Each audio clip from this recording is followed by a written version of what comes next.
Amém, irmãos, bom dia. Vamos iniciar a leitura dessa terça-feira. Nós estamos no alimento diário, a cruz, o marco da dispensação da fé. O título do dia é A Perseguição contra a Igreja. Então, aqui no início da leitura, ele nos relembra que ao morrer e ressuscitar, Jesus nos concedeu uma vida que fosse capaz de nos introduzir no reino dos céus.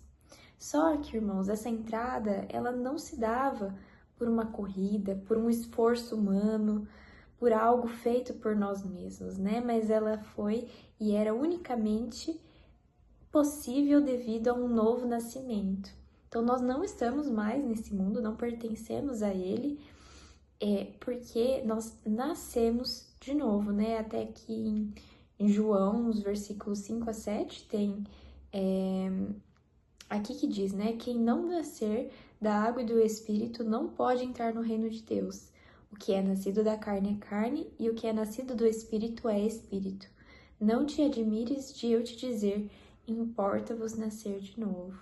Senhor Jesus, né? Então aqui traz que para sermos de fato introduzidos no reino dos céus, importa-vos nascer de novo, né? Precisamos tomar esse novo nascimento, assim como Cristo teve, né? Ele morreu e ressuscitou e se tornou ali uma nova criatura, Espírito e verdade em nós. Então, nós também precisamos desse renovo, Senhor Jesus.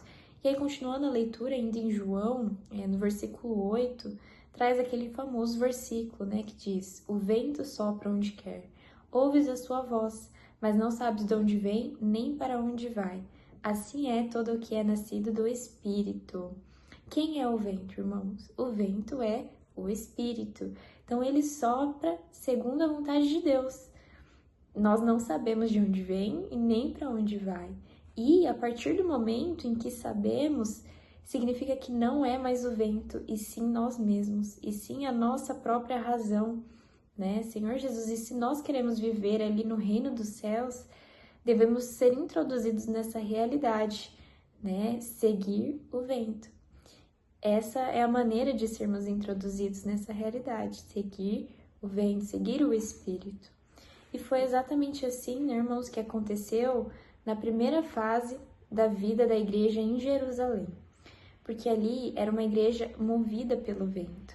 Eles estavam sob a liderança de Pedro e dos apóstolos, e eles não sabiam o que fazer. Eles simplesmente viviam ali com ousadia, fé. Eles tinham sensibilidade ao Espírito. Senhor Jesus, então, eles abriram mão de toda a dispensação da lei para viverem na dispensação da fé. E nesse período, a igreja em Jerusalém teve muita glória. Só que no capítulo 8, né, de Atos, nos mostra que após esse período glorioso, ocorreu a morte de Estevão, e a partir da morte de Estevão, iniciou-se ali uma perseguição contra a igreja em Jerusalém. E todos, exceto os apóstolos, foram dispersos para as regiões da Judéia e Samaria. Irmãos, então esse fato deixou a igreja em Jerusalém muito abalada, desestabilizada, e os irmãos, os habitantes ali, eles começaram a fugir com medo da prisão, com medo da tortura que eles poderiam sofrer por conta da palavra. E aí, devido a isso, a liderança de Pedro começou a sofrer uma forte pressão ali na época, né? Porque as pessoas viam Pedro como um radical, ele não tinha medo de questionar as autoridades em relação à crucificação do próprio Cristo, né? Ele ia ali abertamente, ele confrontava, porque ele tinha essa indignação dentro do coração dele. Mas isso não era fruto do próprio Pedro, né? Pedro falava em nome de Jesus. Então, o que o irmão nos trouxe aqui nessa leitura é que Pedro não era protagonista. O protagonista é Cristo. E ele é a cabeça e nós somos o seu corpo, né? Somos testemunhas dele.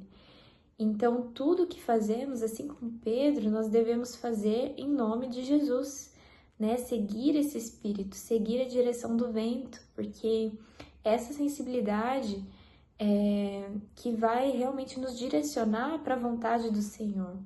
Ó Senhor Jesus, Que possamos de fato, né, irmãos, estar ali ouvindo falar do Senhor e recebendo, percebendo que é essa autoridade do cabeça que vai fazer com que nós evitemos situações como o que aconteceu ali, né, na igreja em Jerusalém após a morte de Estevão. Possamos estar firmados na fé, nessa dispensação da fé e seguindo o Espírito. Amém. Que os irmãos tenham uma boa semana. Espero que tenham desfrutado comigo.